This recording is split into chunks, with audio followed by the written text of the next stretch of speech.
àṣé lóòótọ́ ni pé ẹni tó kú ló jẹ̀bi ẹ̀sùn. Ẹ̀yin olólùfẹ́ mi, a ní kú fọ̀táyọ̀, àwọn ọmọ wa ò ní kúkú òjijì, kẹ́ni ẹlẹ́ni ó máa jẹ̀ṣẹ́ wọn.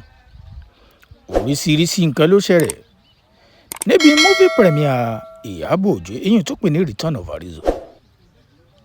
Eléyìí tá a fẹ́ sọ yìí yóò mú yín bẹ̀rù ayé. Mo yáyé mo sáfáyé, mo ráyé mo sáfáyé, ẹ̀rù má bà mí, ọmọ Ibùnà Ádámù ẹ̀rù má bà mí o, mo ráyé mo sáfáyé. Ẹ̀yin aráalé, ẹ farabalẹ̀ kẹ́ ẹ gbọ́ mi dáadáa, torí mo mọ̀ pé ẹ̀yin olóye tó ju tiwa lọ ló tún wà nílé. Ẹ̀yin abiyamọ ló wà nílé tẹ̀ ń gbọ́ wa. Ẹ̀yin tẹ́ ẹ lọ́gbọ́n, tẹ́ ẹ mọ̀ràn wò, tẹ́ ẹ mìíràn, tẹ́ ẹ létí inú, tẹ́ ẹ fi gbọ́rọ̀, tẹ́ ẹ sì lójú inú, tẹ́ ẹ fi ríran. Bákan náà tẹ́ ẹ sì mẹ́jọ dájà wá lọ ni. Ẹ jẹ́ ń tú pẹ́rẹpẹ́rẹ ọ̀rọ̀ àfọ̀rọ̀ fún yín. Gbogbo yín náà lè rí fọ́nrán kékeré tí mo fi hàn yín tó jẹ́ ìyàwó Mohbad, eyín Ọmọwùmí. Ọkùnrin ni wọ́n jọ lọ síbi movie premiere Ìyábọ̀ Òjó.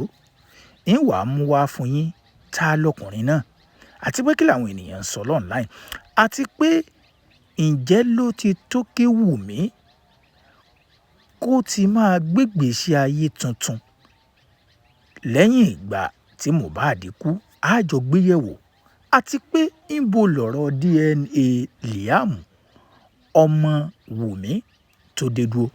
Ẹ máa bá mi ká lọ. Tó bá jẹ́ ìgbà àkọ́kọ́ tí ẹ̀yin wò nẹ́jọ́, ẹ bá mi tẹ subscribe button yín sórí YouTube channel yìí. Ẹ̀yin abiyamọ ayé, àwọn ọmọ wa ò ní gbé egun eléegun. Àwọn ọmọ wa lóbìnrin náà wọn ò mà ní sọkọfẹ́. On the 12th of September 2023, ìjàmbá burúkú kan ṣẹlẹ̀ lórílẹ̀‐èdè Nàìjíríà.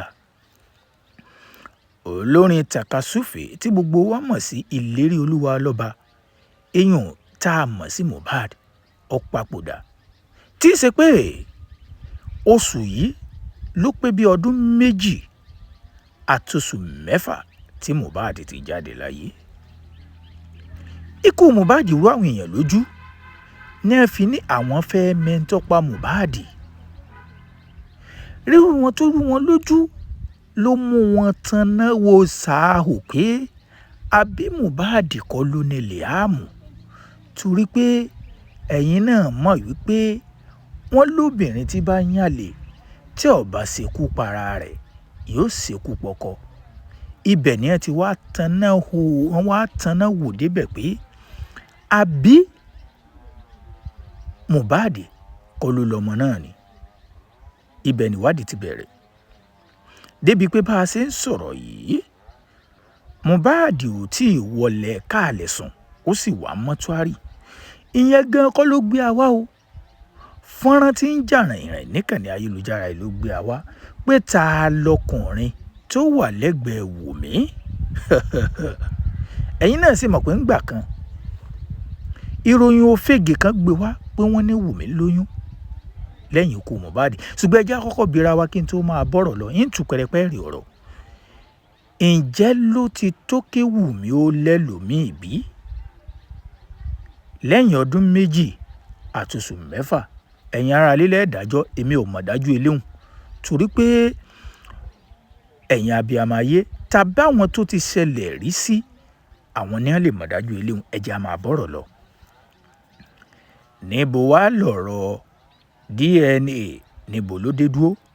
Torí pé níkànnì ayélujára àwọn èèyàn ní pé ó ti tó kí Wùmí ó kọ̀ǹtínú pẹ̀lú láìfọ ẹ̀ lẹ́yìn ọdún 2 àtoṣù 6 tí Mohbad ti jáde láyé. Pélé náà ti tó láti fẹ́ lòmíì. Àwọn kan nígbà tó ti jẹ́ pé bàbá Mohbad ni ò jẹ́ kí DNA ṣeéṣe, kò sí ẹ̀bi lọ́wọ́ Wùmí. Ẹ jẹ́ n wá yànnà ní ẹ̀ fún yín tí ò bá yé yín lórí ọ̀rọ̀ DNA.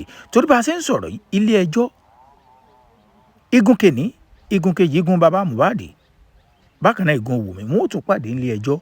Eyín olóṣù tá a bọ́ sí on the 11th of April 2026 yìí nígbẹ́jọ́ mi. Ṣùgbọ́n kí ló ṣẹlẹ̀ ṣáájú ìgbẹ́jọ́ fẹ́yìn tẹ́ ẹ mọ̀? ẹ mọ̀ pé mo mú ìròyìn kan wá fún yín tí mo ní pé ilé ẹjọ́ ti pàṣẹ kí igun Wùmí kí wọ́n lọ mú hospital kan wá nílùú èbó, igun bàbá Mohbad kó lọ mú hospital wá nílùú èbó, bákan náà káwọn kóòtù ló mú hospital kan lẹ̀ nílùú èbó tí ó fi ṣe DNA eléyìí tí wọ́n fẹ́ ṣe fún Liam. Ṣùgbọ́n o nígbà tí wọ́n fi hospital lẹ̀ wọ́n rí pé ní tí Wùmí mú wá wọ́n yéé ṣe irú DNA tí wọ́n fẹ́ ṣe fún Mohbad àtọmọ rẹ̀, tí bàbá Mohbad nìkan ló fi ẹsẹ̀ múlẹ̀ pé wọ́n lè ṣe tissue based DNA fún Liam, eyín tí wọ́n sọ pé Mohbad ló bí. Àwa tí mọ̀ bóyá ilé ẹjọ́ gba hospital eléyìí tí bàbá Mohbad gbé lẹ̀ tó bá di on the 11. Ṣùgbọ́n àwọn ènìyàn tí ń sọ̀rọ̀ fọ́nrán yìí níkànnì ayélujára pé kìí ṣe àsìkò tó yẹ kí Wùmí kó lọ́kọ míì lélẹ́yìí. Ṣùgbọ́n o torí pé n tó ya àwọn èèyàn lẹ́nu torí àwọn kan tiẹ̀ tí kọ́kọ́ sọ wípé ó ṣeé ṣe kó jẹ́ ẹ̀gbọ́n Wùmí lọkùnrin náà, ṣùgbọ́n èmi ò gbàgbọ́ látàrí pé ẹ̀gbọ́n rẹ̀ ò lè tẹ̀lé orí òkè ṣàǹbá, ẹ̀gbọ́n rẹ̀ ò tún wá lè máa fà lọ́wọ́ bí ṣe ń fa Wùmí lọ́wọ́. Ẹ wá jẹ́ àgbà ká gbà ni mo sọ o, ẹ mọ̀jà àti ìsọ̀wọ́ pé kíní ẹ jẹ́ àgbà pé ọkọ tuntun tàbí boyfriend tuntun tí Wùmí tó ń fẹ́ lélẹ́yìí. Ẹ̀yin abiyamọ mi nílé tẹ́ ẹ mọ̀ràn wò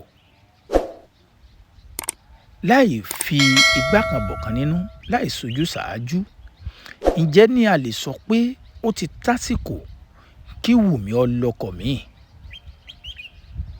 Ṣé ẹ mọ̀ pé tó bá jẹ́ pé ikú Mohbad kò ní kọ́nu-kọ́họ kankan nínú, ọdún 2 oṣù 6,